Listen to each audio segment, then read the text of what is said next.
Hello दोस्तों, आज हम लोग फिर पढ़ते हैं बहुविकल्पीय प्रश्न। देखिए, पिछले वीडियो में आपने बहुविकल्पीय प्रश्न विज्ञान से संबंधित पढ़े होंगे और उनके आंसर भी आप लोगों ने सोच रखे होंगे और बताए भी थे।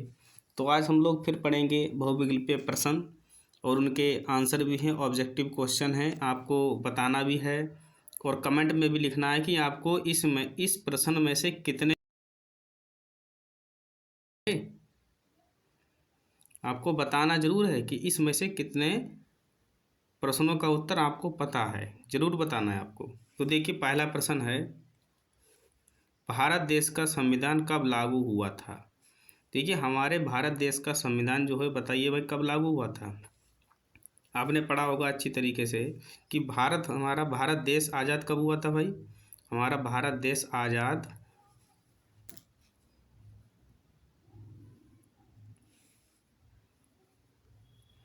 हमारा भारत देश जो था वो आज़ाद हुआ था 15 अगस्त, यहाँ पर लिखते हैं थोड़ा सा, 15 अगस्त 15 अगस्त 1947 ईस्वी को हमारा भारत देश आज़ाद हुआ था।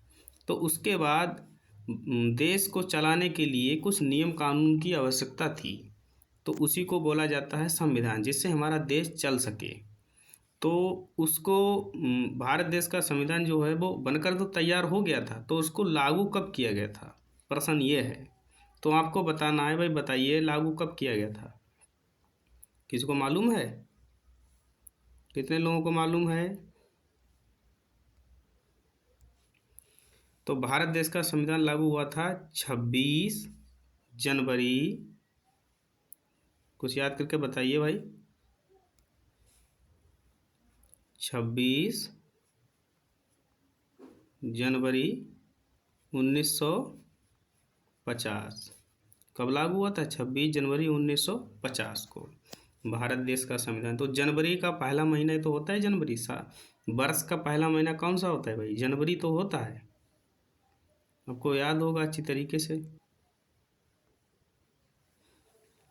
तो भारत देश का संविधान जो है 26 जनवरी 1950 को लागू हुआ था। कब लागू हुआ था? 26 जनवरी 1950 को। तो जो जनवरी का वर्ष का पहला महीना होता है, इसीलिए 26/1/1950। 15 अगस्त 1947 को हमारा देश आज़ाद हुआ था। क्या हुआ था भाई? देश आज़ाद हुआ था, देश आज़ाद हुआ था, आपको याद रखना है, ठीक है ना। 2/10/1869 लिखा है, इसमें इस वाली डेट को महात्मा गांधी जी का जन्म हुआ था। महात्मा गांधी, जिसको राष्ट्रपिता के नाम से जाना जाता है, महात्मा गांधी का जन्म याद रखना है आपको। महात्मा गांधी का जन्म कब हुआ था? 2 अक्टूबर 1869, महात्मा गांधी का जन्म। तो ये ऑब्जेक्टिव क्वेश्चन सॉल्व हो गया। अब हम लोग आगे बढ़ते हैं, समझ समझ के पढ़ते हैं। तो अगला क्वेश्चन है, इंकलाब जिंदाबाद का नारा किसने दिया था? इंकलाब जिंदाबाद का नारा किसने दिया था, आप लोग बताइएगा भाई। देखिए, इसमें पहला ऑब्जेक्टिव में दे रखा है महात्मा गांधी। देखिए, महात्मा गांधी ने नारा दिया था, करो या मरो, करो या मरो, आपको याद रखना है, ठीक है ना, करो या मरो। भगत सिंह ने ये नारा दिया था, याद रखना है। सुभाष चंद्र बोस ने अलग अलग नारे दिए थे, इन्होंने कहा था जय हिंद का नारा इन्होंने दिया था। ये सरदार लिखा है, लिखा है, सरदार पटेल होगा यहाँ पर। तो इंकलाब जिंदाबाद का नारा किसने दिया था? भगत सिंह ने। समझ गए? भगत सिंह, राजगुरु, सुखदेव को तीनों को फांसी दी गई थी, आपको याद होगा। इन्होंने फांसी इनको कब दी गई थी बताइए? 23 मार्च 1931, 23 मार्च 1931, याद रखना है आपको। भगत सिंह को फांसी दी गई थी। ये हमारे देश के बहुत ही अच्छे क्रांतिकारी थे। महात्मा गांधी भी थे, याद रखना है आपको। इनकी नोट में इनकी फ़ोटो छप के आती है। ये राष्ट्रपिता के नाम से जाने जाते हैं, ठीक है ना। सुभाष चंद्र बोस जो थे, इन्होंने आज़ाद हिंद फौज का गठन किया था, समझ गए, वही है सुभाष चंद्र बोस। आज़ाद हिंद फौज का गठन किसने किया था भाई? सुभाष चंद्र बोस ने।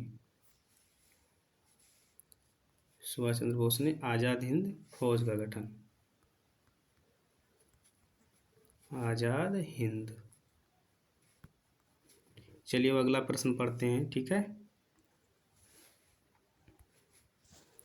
अगला क्वेश्चन है, करो या मरो का नारा किसने दिया था? तो करो या मरो का नारा अभी हम आपको पढ़ा दिए हैं, किसने दिया था भाई? भगत सिंह ने नहीं दिया था, सुभाष चंद्र बोस ने नहीं दिया था, उसके बाद महात्मा गांधी ने करो या मरो का नारा दिया था। आपको याद रखना है, ठीक है ना। ये तो क्वेश्चन इम्पॉर्टेंट है, इसको। अच्छा, आप लोग बताइए कितने लोगों को ये क्वेश्चन पता था? कमेंट में ज़रूर बताना है आपको, ठीक है। याद करके ही बताना है कि ऐसे प्रश्न आपको पता थे या नहीं थे। चलिए आगे बढ़ते हैं अब।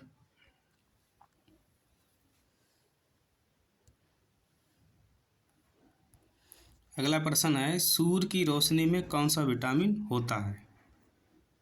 सूर्य की रोशनी में कौन सा विटामिन होता है? तो देखिए, सूर्य की रोशनी, बताइए भाई, बताइए कौन सा विटामिन होता है? कितने लोगों को मालूम है? कमेंट में बताना है आपको। तो देखिए, सूर्य की रोशनी में विटामिन होता है डी। चलिए आगे बढ़ते हैं अब। तो सूर्य की रोशनी में कौन सा विटामिन होता है? विटामिन डी होता है, आपको याद रखना है, ठीक है ना। उसके बाद विटामिन ए किस में पाया जाता है, बताइए। हाँ, विटामिन ए जो होता है ना, वो हरी सब्जियों में पाया जाता है, मछली में पाया जाता है, समझ गए। अच्छा, इसकी कमी से कौन सा रोग हो जाता है? विटामिन ए की कमी से रतौंधी हो जाता है, ठीक है ना। मैंने पिछले वीडियो में ये पढ़ाया है, रतौंधी हो जाता है, ठीक है। विटामिन डी की कमी से कौन सा रोग हो जाता है? रिकेट्स, रिकेट्स, ठीक है ना। अच्छा, ये बताइए, विटामिन डी जो है, इसका रासायनिक नाम क्या है? कौन बताएगा? विटामिन डी का रासायनिक नाम क्या होता है? कैल्सीफेरॉल। क्या नाम होता है भाई? कैल्सीफेरॉल। देखिए अभी हम लिख देते हैं इसको। विटामिन डी का रासायनिक नाम कैल्सीफेरॉल।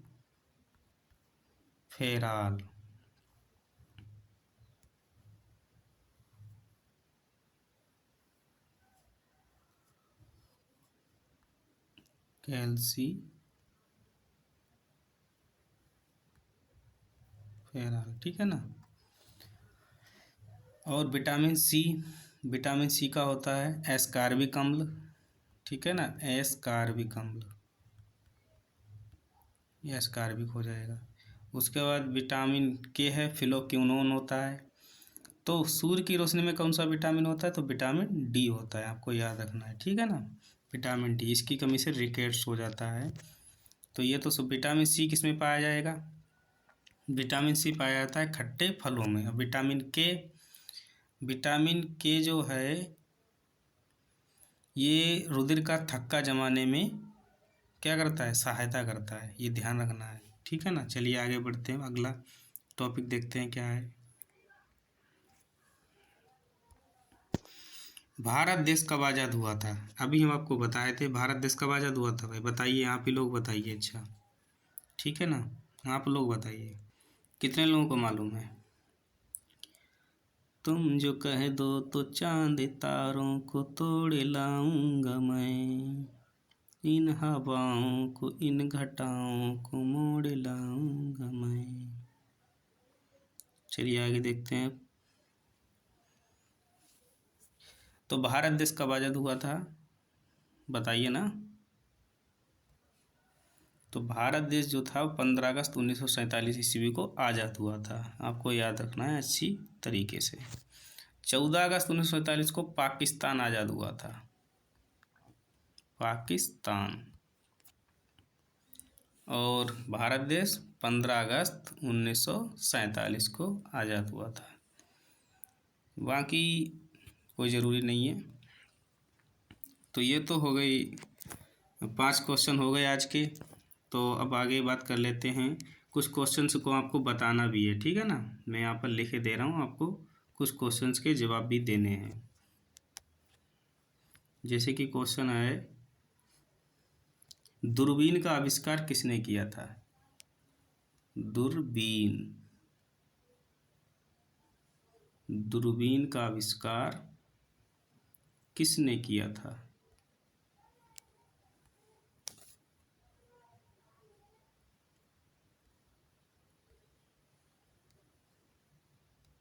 दूरबीन का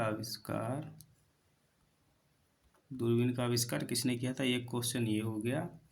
दूसरा क्वेश्चन ये बताना है कि भारत देश की आज़ादी के लिए सबसे पहले क्रांति कहाँ से प्रारंभ हुई थी? समझ गए? सबसे पहले क्रांति कहाँ से प्रारंभ हुई थी?